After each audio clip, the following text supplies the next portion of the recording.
श्रीराम. दशम स्थानातील राहू काय संभाव्य फळे देऊ शकतो ह्याबद्दल आपण आज जाणून घेणार आहोत. तर आता ह्याच्यामध्ये दशम स्थानाची जी फळे आहेत ती सर्वप्रथम आपण समजून घेऊया. तर दशम स्थान जे आहे हे कर्मस्थान म्हणून ओळखले जाते. त्याच्यानंतर अधिकार योग जो आहे तो दशम स्थानावरून पाहिला जातो. त्याच्यानंतर पतप्रतिष्ठा, एखादं उच्च पद नोकरीमध्ये मिळणार असेल तर त्या संबंधित प्रतिष्ठा ही सुद्धा दशम स्थानामध्ये पाहिली जाते. सामाजिक स्तरावरील यश आणि कीर्ती ही सुद्धा दशम स्थानावरूनच पाहिली जाते. त्याच्यानंतर शासनांकडून होणारे सन्मान किंवा एखाद्या मोठ्या व्यक्तीकडून, मोठ्या पदावरील व्यक्तीकडून होणारे सन्मान जे आहेत ते सुद्धा दशम स्थानावरून पाहता येतात. त्याच्यानंतर प्रतिकूलतेविरुद्ध झगडण्याची त्या माणसाची काय क्षमता आहे हे सुद्धा आपण दशम स्थानाच्या राहूवरून पाहू शकतो. म्हणजे एखाद्याला बऱ्याच वेळा अनेक अडचणींना तोंड द्यावे लागते आणि ते तोंड देण्यासाठी ती व्यक्ती सक्षम आहे का नाही ह्याची क्षमता आपण त्या दशम स्थानावरून जाणून घेऊ शकतो. त्याच्यानंतर व्यक्तीला लागणारी नोकरी जी आहे ती सुद्धा आपण दशम स्थानावरून पाहतो. कोणत्या क्षेत्रामध्ये तो नोकरी करेल, कोणत्या क्षेत्रामध्ये त्याचे करिअर घडेल हे सुद्धा दशम स्थानावरून आपण पाहत असतो. त्याच्यानंतर व्यवसाय कोणत्या प्रकारचा तो करेल किंवा कोणत्या व्यवसायात त्याला यश जास्त मिळतं हे सुद्धा दशम स्थानावरून पाहिलं जातं. विविध प्रकारचे उद्योग, त्याच्यानंतर सामाजिक राजकारण किंवा पॉलिटिक्स ह्याच्यामध्ये सुद्धा दशम स्थानावरून बरेच काही प्रिडिक्शन्स काढता येतात. त्याच्यानंतर सासूकडून होणारा त्रास हा सुद्धा दशम स्थानाकडून आपण प्रिडिक्ट करू शकतो. तर हे संभाव्य दशम स्थानातली काही फळे आहेत. आता त्याच्यामध्ये जर राहू आला तर काय अडचणी किंवा काय त्याची चांगली वाईट फळे मिळू शकतात हे आपण थोडं चर्चा करूया. जसे की मी सुरुवातीपासूनच सांगत आलेलो आहे की राहू जो आहे तो अचानक फळे देणारा ग्रह आहे आणि त्याच्यामध्ये राहू जो आहे तो राहू नक्की काय फळे देईल ह्याचं प्रिडिक्शन जे आहे ते कोणताही ज्योतिषकार आजपर्यंत लावू शकलेला नाहीये. Because it is an unpredictable planet. तरी सुद्धा त्याची काही संभाव्य फळे जी दिलेली आहेत राहूबद्दल ते आपण चर्चा करतो आणि विविध कुंडलींच्या अभ्यासांमधून जे काही निदर्शनास आलेले आहे ते आपण समोर मांडत आहे. तर सर्वप्रथम हा राहू जो आहे हा नीच राशीतला नसावा. म्हणजे आपण त्याला राहूची नीच रास म्हणजे धनुरास समजतो त्याच्यामधील नसावा. तो उच्च राशीचा असला तर उत्तम फळे देतोच. उदाहरणार्थ तो वृषभ मधला असला तरी चांगला असेल, मिथुन मधला असला तरी चांगला असेल किंवा मेष राशी मधला राहू जो आहे तो सुद्धा चांगली फळे दशम स्थानाची देतो.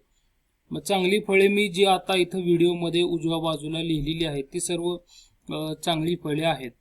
पण आता ह्या राहूवर जर काही चंद्राची दृष्टी असेल, चंद्र आणि राहू हे एकमेकांचे शत्रू ग्रह मानले जातात, तर चंद्राची दृष्टी राहूवर असेल म्हणजे चंद्र ह्या स्थानामध्ये असेल चतुर्थ स्थानामध्ये, तर त्या व्यक्तीचे जे आहे ते वडिलांशी पटत नसते, शिवाय त्याच्या आईशीही पटत नाही. अशा दोन्ही गोष्टी तिथे घडतात कारण की हे दोन शत्रू ग्रह आहेत.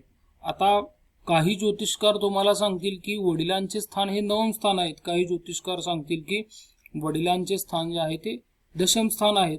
पण ही फॅक्ट मात्र दिसून आलेली आहे की दशम स्थानातला राहू आई आणि वडील या दोघांशीही त्या व्यक्तीचे पटत नसते, हे पण दिसून आलेलं आहे त्या ठिकाणी. त्याच्यानंतर हा राहू जो आहे हा आपल्या जन्मकुंडलीमध्ये दक्षिण दिशेला पडतो. मग दक्षिण दिशेकडून आपल्या घरामध्ये किंवा नोकरी करण्याच्या ठिकाणी, मी पुन्हा एकदा सांगतो, घरामध्ये किंवा नोकरी व्यवसायाच्या ठिकाणी ज्या काही अडचणी येतात त्या दक्षिण दिशेकडून त्यांना येऊ शकतात. त्यामुळे आपण दक्षिण दिशेकडचे उपाय एखाद्या वास्तुशास्त्र तज्ञाकडून करून घेण्यास काहीही हरकत नाही. किंवा तिथं काहीही स्वच्छता राखावी, काही अशा अडगळीच्या जागा दक्षिण दिशेस करू नये. आणि ह्या व्यतिरिक्त बरेच उपाय वास्तुशास्त्रामध्ये सांगितले जातात, ते आपण ज्या त्या तज्ज्ञांकडून करून घेऊ शकता. पण दक्षिण दिशेबाबतीत मात्र आपण सावधगिरी बाळगावी. त्याच्यानंतर दशम स्थानातला हा राहू उच्च तर कसा होऊ शकतो मी हे सांगतो. जरी तो धनुराशीतला नीच असला तरी सुद्धा तो चांगली फळे कशी देऊ शकतो. आता दशम स्थानामध्ये राहू चंद्र जरी युती आली ती सुद्धा आपण राजयोग कारक म्हणायला काही हरकत नाही. इंटरनेटवर मी राष्ट्रपिता महात्मा गांधी यांची पत्रिका पाहिली होती, त्याच्यामध्ये सुद्धा दशम स्थानामध्ये राहू आणि चंद्र युती आहे. तर ही युती जी आहे ही मिळून फळ देत आहे. आणि त्या राष्ट्रपिता महात्मा गांधींची सामाजिक यश कीर्ती किती आहे ह्याबद्दल आता काही सांगण्यात काय म्हणजे नवल तर काही नाही, सर्वांना माहीतच आहे. ती त्यांची यश कीर्ती किती होती, प्रतिष्ठा किती होती, लोक त्यांना मानतात अजूनही. तरी दशम स्थानातल्या राहूची फळे मानायला आपण काहीही हरकत नाही. कारण की चंद्र जेव्हा राहू बरोबर येतो त्यावेळेस त्या राहूला चंद्राचेही कारकत्व मिळते, कारण की तो छायाग्रहही समजला जातो. त्यामुळे दशम स्थानातला राहू हा राजयोग कारक असं म्हणायला आपण काही हरकत नाहीये, फक्त तो नीच राशीमधला नसावा. आता त्याच्यानंतर ह्या राहूवर जर आता रवी हा त्याचा शत्रुग्रह मानला जातो, पण रवीची जरी दृष्टी असेल म्हणजे रवी इथं चतुर्थ स्थानामध्ये असेल तर त्याची दृष्टी जी आहे ती या राहूवर येणार आणि त्या ठिकाणी त्या व्यक्तीला अनेक वाईट गोष्टींना तोंड देण्याची ताकद जी आहे तो दशम स्थानातला राहू नक्की देतो. मी पुन्हा एकदा रिपीट करतो की दशम स्थानातला राहू हा चांगल्या राशीतला म्हणजे धनुरास सोडून इतर राशीतला जरी असला तरी ती व्यक्ती आयुष्यभर का असेना स्ट्रगल करते, पण ते स्ट्रगल करण्यासाठी जी क्षमता असते त्या व्यक्तीमध्ये ती विकसित होत राहते. हे ते दशम स्थानातल्या राहूचं फळ आहे. मग तो राहू कोणत्याही राशीतला असू द्या, हो कोणत्याही नक्षत्रातला असू द्या, पण तो राहू प्रतिकूलतेविरुद्ध झगडण्याची क्षमता नक्कीच त्या व्यक्तीमध्ये तयार करतो. त्याचबरोबर हा राहू जो आहे त्या व्यक्तीला चतुरपणा देतो. ती व्यक्ती अनेक लोकांशी चतुरपणेही वागते, समोरच्याची चतुराई ओळखण्यात ती पटाईत असते. शक्यतो ही व्यक्ती कुणाकडून फसली जात नाही. 1% आपण म्हणू शकतो कुणाकडून फसली गेलेली आहे, पण अशा व्यक्ती शक्यतो व्यवसायामध्ये किंवा नोकरीमध्ये शक्यतो कुणाकडून ह्या फसल्या जात नाहीत. त्याच्यानंतर तुम्ही जर गुगलवर अनेक राजकारण्यांच्या पत्रिका जर शोधून काढल्या तर तुम्हाला कुंडली संचय मिळेल आणि त्याच्यात असं दिसून येईल की त्यांच्या बहुतांश व्यक्तींच्या कुंडली दशम स्थानामध्ये राहू हा ग्रह विराजमान होता. तर राहू जो आहे हा ऑब्विसली राजयोग कारक आहे असं म्हणायला आपणास काहीही हरकत नाही. त्याचबरोबर अनेक कलाकार जे आहेत, जे पद्मविभूषण आहेत किंवा भारतरत्न आहेत किंवा ज्यांना परदेशांमध्ये मान सन्मान मिळालेला आहे, त्यांच्याही दशम स्थानामध्ये राहू ग्रह होता. आता ह्या राहूची दृष्टी जी आहे ती दुसऱ्या स्थानावर म्हणजे इथं 1, 2, 3, 4, 5 इथे एक दृष्टी पडती, त्याच्यानंतर ह्या 7व्या स्थानावर चतुर्थ स्थानावर एक दृष्टी पडती आणि त्यानंतर षष्ठम स्थानावर एक दृष्टी पडती. आता दशमातला राहू षष्ठम स्थानावर दृष्टी टाकतोय, ह्याचा अर्थ व्यक्तीला कष्ट तर आयुष्यभर करावे लागतील, हे एक लक्षात घ्या. सहजासहजी आयुष्यात काहीही मिळणार नाही, पण मिळणार. बरीच लोक कष्ट करून करून थकतात आणि काही मिळत नाही.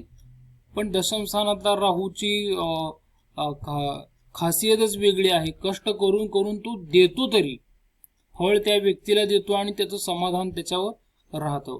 आता याची दृष्टी दशम स्थानावर आहे, तिथं कुटुंब स्थानही आहे. तर आपल्या नात्यांमधील किंवा कुटुंबामधील काही व्यक्तींकडून नकारात्मक ऊर्जा येण्याची शक्यता तिथे नाकारता येत नाही. त्यासाठी म्हणून मी तुम्हाला सुरुवातीलाच ते वास्तुशास्त्राबद्दल गोष्टी काही नमूद केल्या की तुम्ही त्याप्रमाणे उपाय करून घेऊ शकता आपल्या ओळखीच्या वास्तुशास्त्र तज्ज्ञाकडून. त्याचबरोबर त्याची चतुर्थ स्थानावर दृष्टी आहे. तर इथं थोडासा प्रॉब्लेम असाही झालेला दिसून आलेला आहे की व्यक्तीचे जे शिक्षण आहे ते शिक्षण थोडंसं मनासारखं त्याच्या होत नाहीये. म्हणजे उदाहरणार्थ त्याला जर अमुक क्षेत्रामध्ये काम करायचं होतं किंवा शिकायचं होतं, तर ते क्षेत्र त्याला आवडीचं मिळालेलं नाहीये असंही त्या ठिकाणी दिसून आलेलं आहे. म्हणजे एखाद्याला संगीतामध्ये करिअर करायचं असतं किंवा ॲक्टिंगमध्ये करिअर करायचं असतं, तर तो वेगळ्या दिशेला जातो आणि वेगळीकडेच त्याचं करिअर घडतं, असंही त्या ठिकाणी दिसून आलेलं आहे. त्याच्यानंतर हा राहू जो आहे हा षष्ठम स्थानावर दृष्टी टाकतो. म्हणजे इथं आपण असं कन्क्लुजन काढायला काही हरकत नाही की या व्यक्तींना 100% शत्रू हे असतात आणि शत्रूंची पीडा ही असतेच.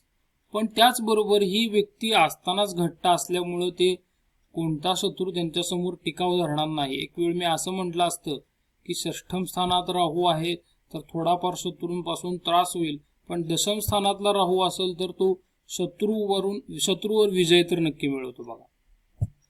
मग त्याला सपोर्ट मंगळाचा असेल किंवा नसेल किंवा इतर ग्रहांचा असेल नसेल हा फरक काही पडत नाही. दशम स्थानातला Rahu placed in 10th house is capable to fight against enemies आणि त्यांच्यावर तो विजयही मिळवतो. आता हा राहू जो आहे हा ज्या ज्या स्थानांवर म्हणजे दुसरं, चौथं आणि 6वं स्थान ह्या स्थानांवर दृष्टी टाकतो, तर ह्याचा अर्थ काय की आता ह्याची दृष्टी आहे द्वितीय स्थानावर, म्हणजे द्वितीय स्थान हे पडतं इथे. मग हे झालं पूर्व आणि उत्तर दिशेकडचं. तर ह्या दोन्ही दिशांच्या मधून ह्या व्यक्तीला अचानक धनलाभ मिळत राहतात.